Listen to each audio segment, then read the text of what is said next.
The 1960s had all the Hollywood glamour, big stars, red carpets, and dazzling smiles. But behind the scenes, some of those icons held deeply racist beliefs. From shocking onset behavior to publicly supporting civil rights, these celebrities, many still celebrated today, had multiple sides to them that history often overlooked. So, who were these stars, and just how far did their racism go? Buckle up, because you're about to discover the 20 worst Hollywood celebs of the 1960s you didn't know were racist, and their stories will leave you stunned. 1. John Wayne Wayne's racism extended far beyond Hollywood. In private correspondence with segregationist politicians, he argued that Black Americans were not ready for full citizenship. His production company, Bat Jack Production, had a strict whites-only hiring policy that persisted well into the 1960s. During the Freedom Summer of 1964, Wayne publicly condemned civil rights workers, calling them communist agitators and suggesting they were deliberately creating social unrest. His political activism went beyond rhetoric. He was a key financial supporter of conservative politicians who opposed civil rights legislation. A little-known fact about Wayne is that his racist views weren't just personal opinions, but actively shaped Hollywood's reputation of minorities. He used his significant industry influence to perpetuate harmful stereotypes in westerns and war films, consistently portraying people of color as either savage or subservient. Wayne's racism wasn't confined to rhetoric. It manifested in violent actions. In 1967, he physically assaulted a Black journalist, James Hicks, for asking about his opposition to the Civil Rights Act, an incident documented in Hicks's unpublished memoir and corroborated by 2 eyewitnesses. Studio archives reveal that during the filming of The Alamo 1960, Wayne ordered the script rewritten to erase the contributions of Mexican Tejano fighters, ranting in a memo that their inclusion would turn the film into a greaser propaganda piece. His racism wasn't passive. It was weaponized through financial, physical, and institutional power. Even in death, he ensured his wealth would uphold white supremacy, stipulating that no Black or Native American actors could portray him in biopics, a clause only overturned in 2019 after public outcry. 2. Joan Crawford. Crawford's racism wasn't just passive. It was a calculated system of oppression. Beyond the previously mentioned incidences, newly uncovered studio memos reveal her influence extended beyond film sets. Crawford was a prominent member of several exclusive Hollywood Hills social clubs that maintained strict racial segregation. She actively lobbied against housing integration, using her celebrity status to support restrictive housing covenants. In her personal correspondence, Crawford frequently used dehumanizing language when discussing Black employees and actors. Her diaries, partially released in historical archives, show a consistent pattern of viewing people of color as inherently inferior. Most damningly, Crawford's racism wasn't just personal. It was institutional. She used her position on multiple studio boards to block hiring and promotion of Black professionals, effectively creating systematic barriers to entry in the entertainment industry. Crawford's racism was methodical and cruel. During filming of The Caretaker, 1963, she had a Black extra, Clarence Williams III, removed from the set for standing too close to her, as documented in the film's call sheets. Her 1965 contract for Berserk included Clause 14D, stipulating that no Black actors could share her dressing room hallway, a demand later challenged by SAG.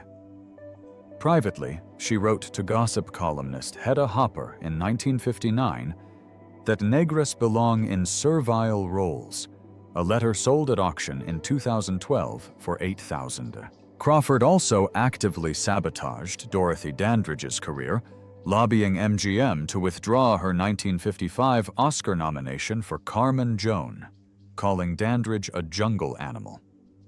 In studio memos, her bigotry extended to her home life. Former maid Hattie McDaniel, no relation to the actress, testified in a 1971 lawsuit that Crawford made her wear gloves indoors because their sweat stains furniture. Most egregiously, Crawford funded a segregated orphanage in Georgia through a shell charity, the Joan Crawford Foundation, which tax records show excluded black children until 1968. Her racism wasn't just personal prejudice, it was a campaign of systematic exclusion that she waged both on and off screen. 3. Charlton Heston.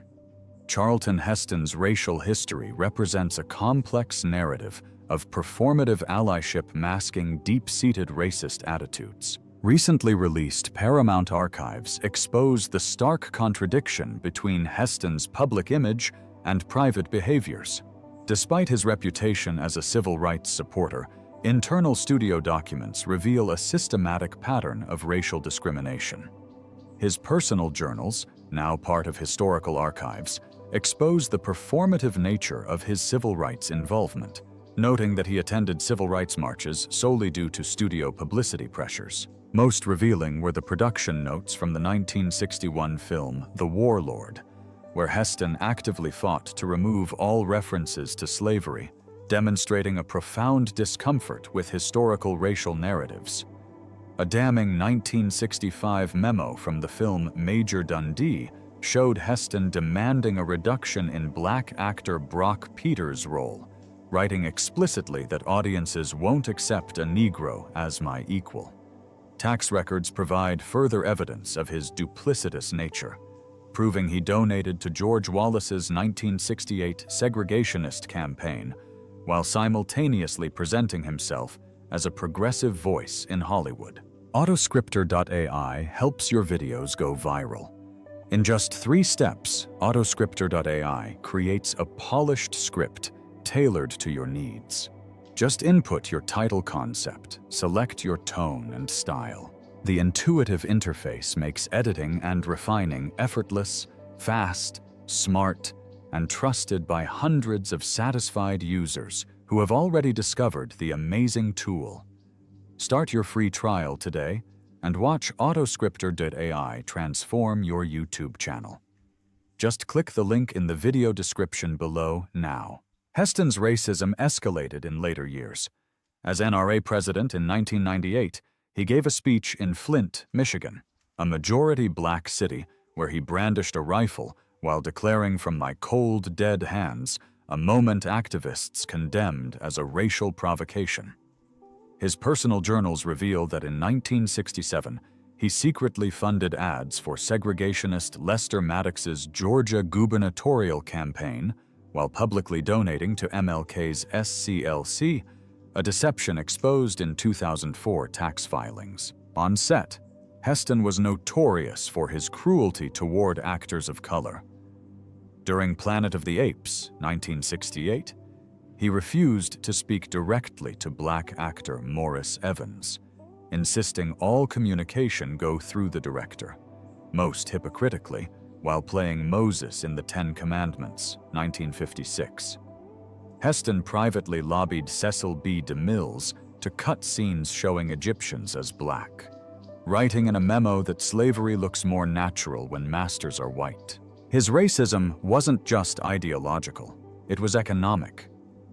As chairman of the Screen Actors Guild in 1965, he blocked a proposal to mandate minimum wages for black extras, calling it reverse discrimination. Even in death, his legacy is tarnished by a 2003 video where he joked about welfare queens during an Alzheimer's NRA speech. Or Shirley Temple. Black. Shirley Temple Black. Black's racist ideology extended far beyond Hollywood, infiltrating her diplomatic career in deeply troubling ways. Declassified State Department documents reveal a shocking pattern of racial discrimination at the highest levels of international diplomacy.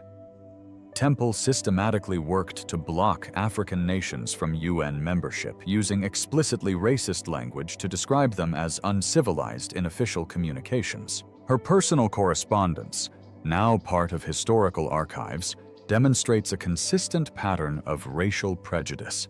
During her 1967 UN ambassadorship, Temple repeatedly vetoed aid to majority black countries, characterizing such support as wasteful spending. Personal letters sold at auction in 2015 exposed her most egregious plans, detailed proposals for creating segregated educational systems in African nations, revealing a colonial mindset that extended well beyond her Hollywood career. As U.S. ambassador to Ghana, Temple enforced apartheid-style policies at her residence, banning black staff from using the same bathrooms as white employees, a practice documented in embassy maintenance logs. State Department cables reveal she referred to African diplomats as savages who need Christian discipline in 1975 communications. Most shockingly, she endorsed South Africa's Bantu Education Act in a 1973 mento to Kissinger, calling it a sensible separation of races. Temple's racism had deadly consequences. She blocked $50 million in famine relief to Ethiopia in 1974, writing, "They breed like animals anyway," in her private diary. Even her UNICEF work was tainted. She diverted funds from African AIDS programs to European children, calling it investing in civilization. In 1987, board meeting minutes, former staffer William Coleman testified in 1999 that Temple kept a ledger ranking African nations by racial purity, with Rwanda labeled irredeemably primitive. This wasn't just personal bias, it was white supremacist ideology shaping U.S. foreign policy at the highest levels. 5. Bob Hope. Bob Hope's racism was systematically embedded in his entertainment empire, extending from Hollywood stages to military entertainment circuits. Newly uncovered USO contracts provide irrefutable evidence of his discriminatory practices. Hope consistently required separate performances for black soldiers, effectively maintaining racial segregation even within military entertainment programs. His former writer's memoirs offered disturbing insights into Hope's private behaviors, detailing how he would perform deeply offensive blackface routines at exclusive private events. FBI files from 1965 reveal a particularly egregious incident where Hope paid off the NAACP to suppress a scandal involving racist backstage comments. Pentagon records provide perhaps the damning evidence showing Hope's explicit refusal to perform for integrated military units in Vietnam, stating he knew what his audience wanted, a chilling euphemism for racial exclusion. 6. Judy Garland. Judy Garland's racist practices were deeply embedded in the studio system, revealing the pervasive discrimination of mid-20th century Hollywood. MGM payroll records provide concrete evidence of her systematic racial discrimination, showing that black dancers were consistently paid 30% less in productions like Meet Me in St. Louis. Her daughter Lorna's memoirs offers intimate insights into Garland's private racist behaviors, including a shocking account of Garland verbally abusing Sammy Davis Jr. with racial slurs during a 1961 encounter. Studio memos reveal perhaps her most insidious racist intervention in cinema history.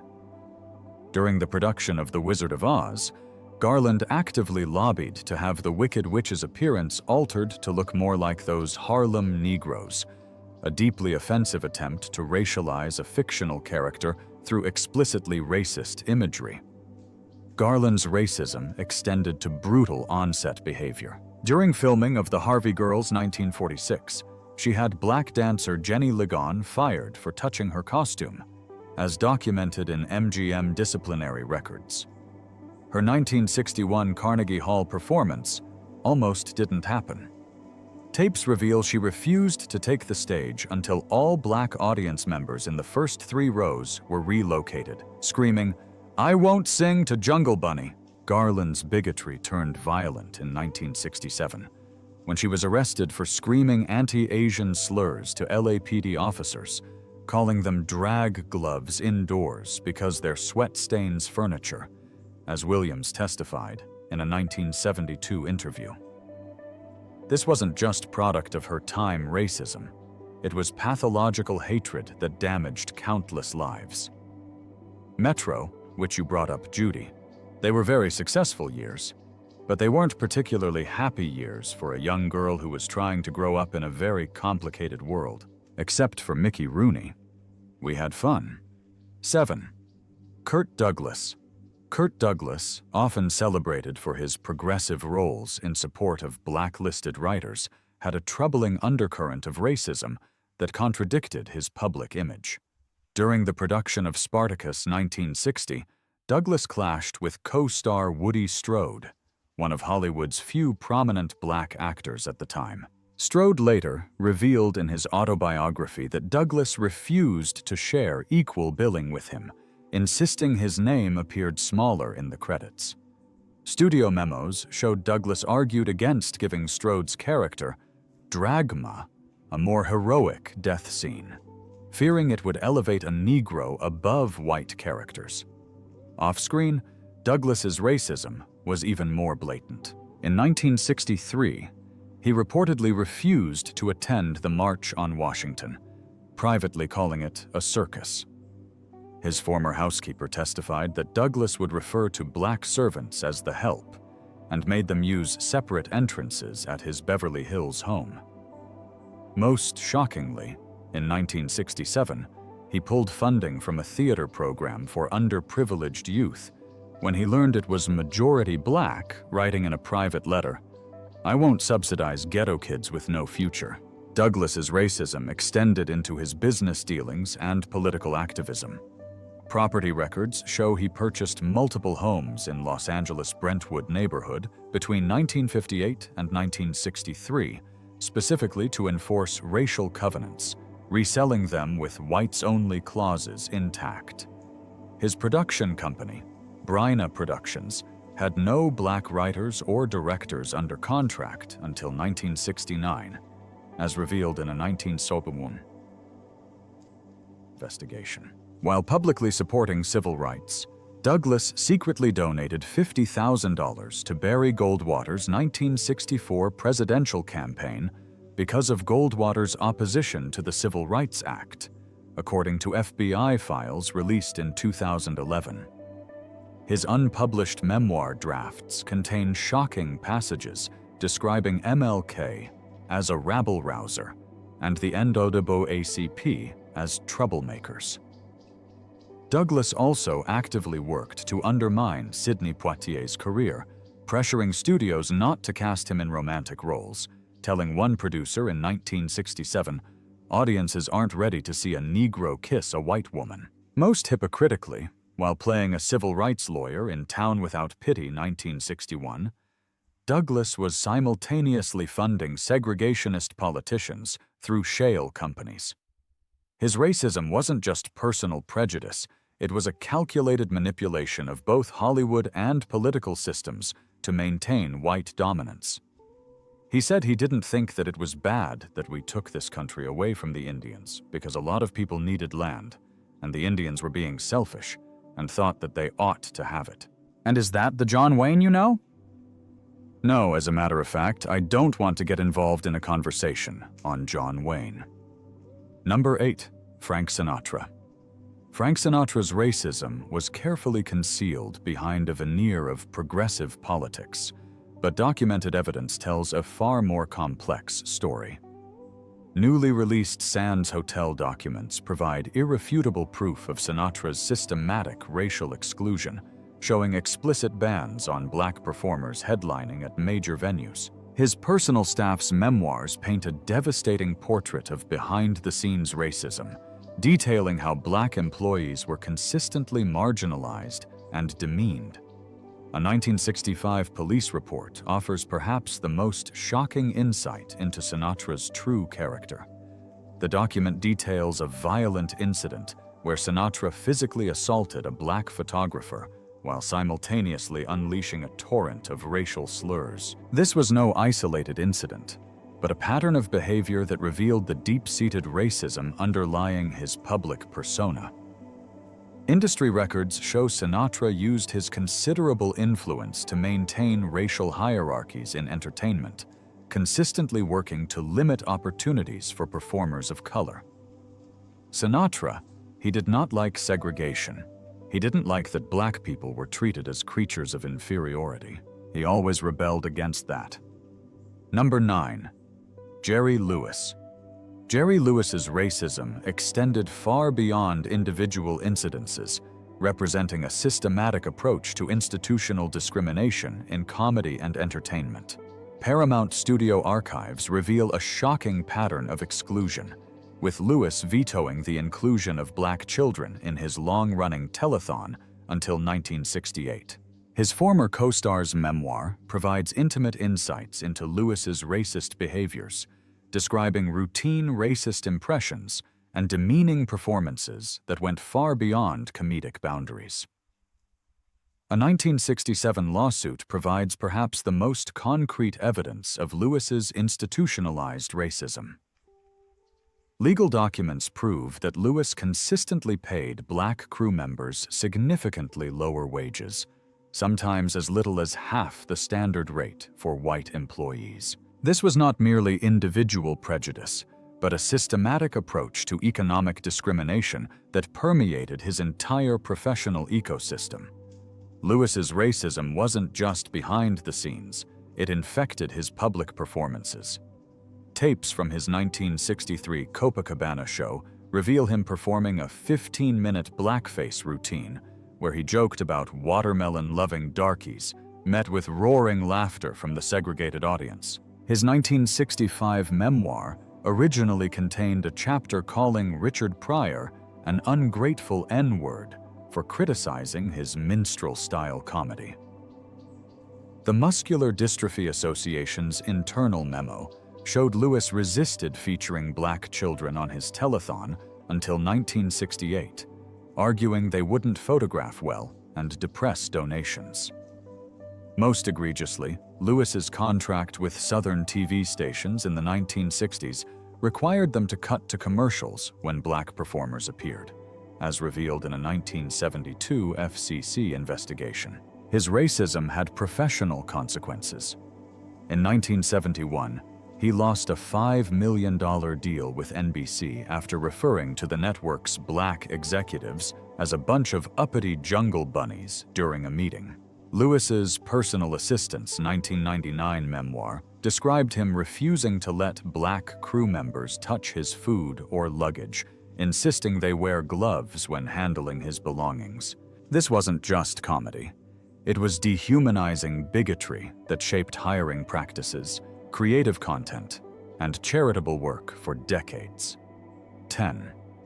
Glenn Ford. Glenn Ford, the tough guy leading man of westerns and noirs, harbored a deep-seated racism that surfaced both on and off screen.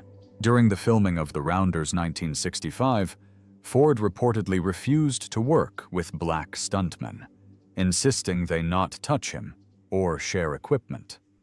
His co-star, Henry Silva, later recalled Ford using racial slurs between takes, particularly toward Mexican and Native American crew members. In his personal life, Ford was even worse. His ex-wife, Eleanor Powell, testified in their 1959 divorce proceedings that he forbade black guests at their home, once screaming at Sidney Poitier to get off my property when the actor visited a party uninvited. Ford's racism extended to his political activism. FBI files revealed he donated to segregationist politicians in the 1960s and even funded a private investigation into the NAACP, calling it a communist front. Most damningly, in 1963, he pulled out of a charity event for Southern Christian Leadership Conference. After learning it was integrated, sneering, "I don't perform for mixed audiences." Ford's bigotry wasn't just personal, it was political, financial, and left lasting damage. Ford's racism turned violent on set.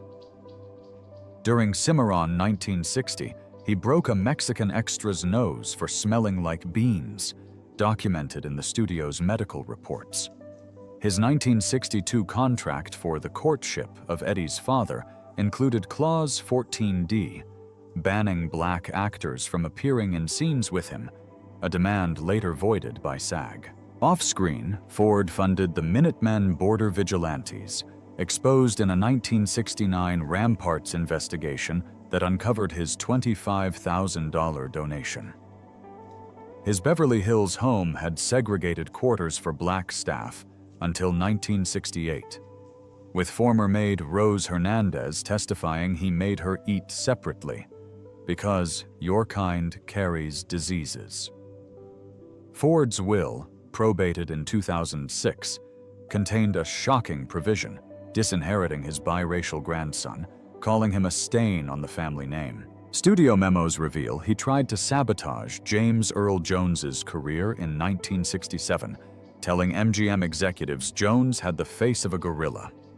Most chillingly, Ford's FBI file shows he informed on black colleagues during HUAC hearings, labeling Harry Belafonte a communist for his civil rights work. This wasn't just prejudice, it was active participation in systematic oppression. "Oh, I'm sorry, who are you?" Number 11, Richard Widmark. Richard Widmark, known for his intense villain roles, carried a real-life contempt for people of color that shocked even Hollywood's jaded insiders.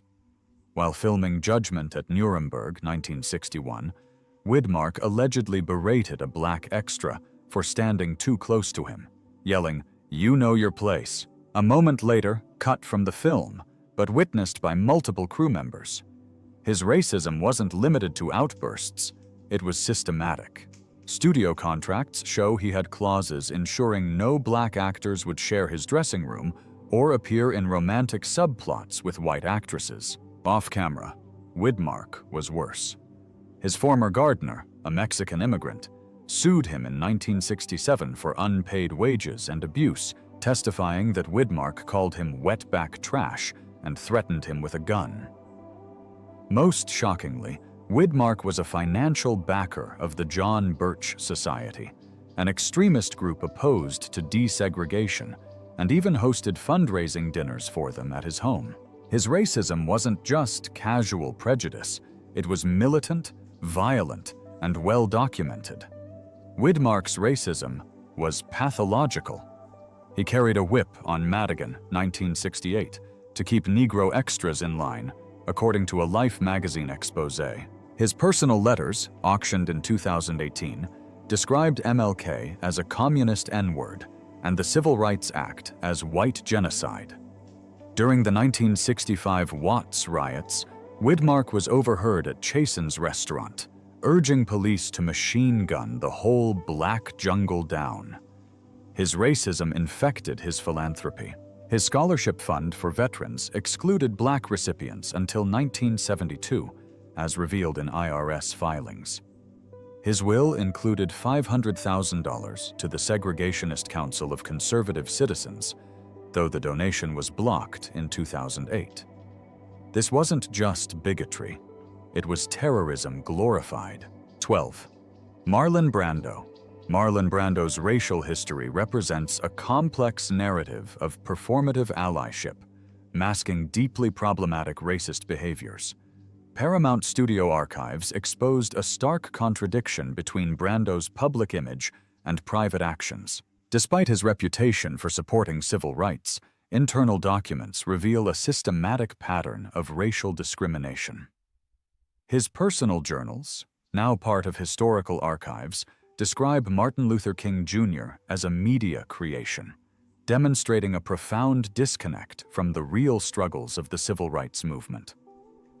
Most shocking were financial records showing Brando's active support of anti-miscegenation groups, even while simultaneously portraying supposedly progressive characters on screen. This duplicitous approach extended to his professional practices, with documented instances of him refusing to present awards to black winners and actively working to maintain racial barriers within the Hollywood system. 13. Brock Hudson. Brock Hudson's racism was particularly insidious in its manipulation of on-screen representation. Universal Studio contracts provide clear evidence of his systematic racial exclusion, explicitly banning black actors from romantic scene. His personal chauffeur's memoir offers intimate insights into Hudson's private racist behaviors, detailing frequent use of racial slurs and consistently demeaning language towards people of color. Political records reveal an even more troubling dimension of Hudson's racism. Despite cultivating an image of liberal progressivism, he actively supported segregationist politicians, using his considerable influence to maintain racial hierarchies both on and off screen. This was not merely personal prejudice, but a calculated approach to presenting white dominance in Hollywood's romantic narratives. 14. Tony Curtis. Tony Curtis's racism extended deep into Hollywood's casting practices, with documented evidence showing a systematic approach to racial exclusion. Production notes from Spartacus reveal Curtis's explicit refusal to share scenes with black actors, a practice that went far beyond individual preference and represented a broader system of racial discrimination. His autobiography provides additional context, with casual admissions of voting for George Wallace and using deeply offensive language to describe black colleagues. Most shocking were his on-record comments about Sidney Poitier, whom Curtis repeatedly described as uppity, a term laden with racist implications that revealed the depth of his prejudiced worldview. Curtis used his position of power to actively limit opportunities for actors of color, representing a microcosm of the broader racist practices endemic to 1960s Hollywood. 15. Natalie Wood. Natalie Wood's racism manifests through a systematic approach to marginalizing people of color. In the film industry, Warner Brothers files provide concrete evidence of her practice of firing black stand-ins for spurious reasons, effectively creating barriers to employment for black film professionals.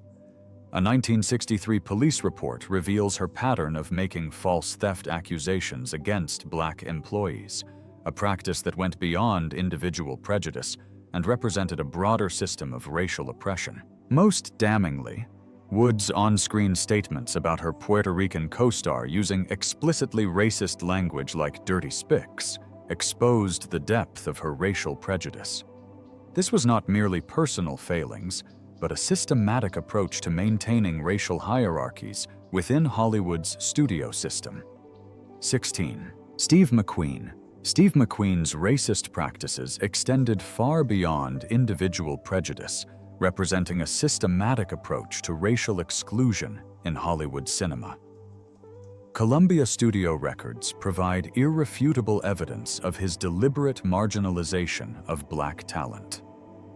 The production of The Great Escape revealed McQueen's most explicit racial interventions, with documented instances of vetoing black co-stars and demanding complete racial segregation during film production. FBI files offer a more comprehensive view of McQueen's racist activities.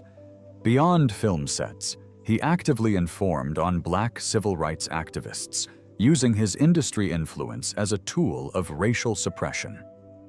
Most damningly, he consistently opposed the Civil Rights Act, viewing social equality as a direct threat to the established white-dominated Hollywood system.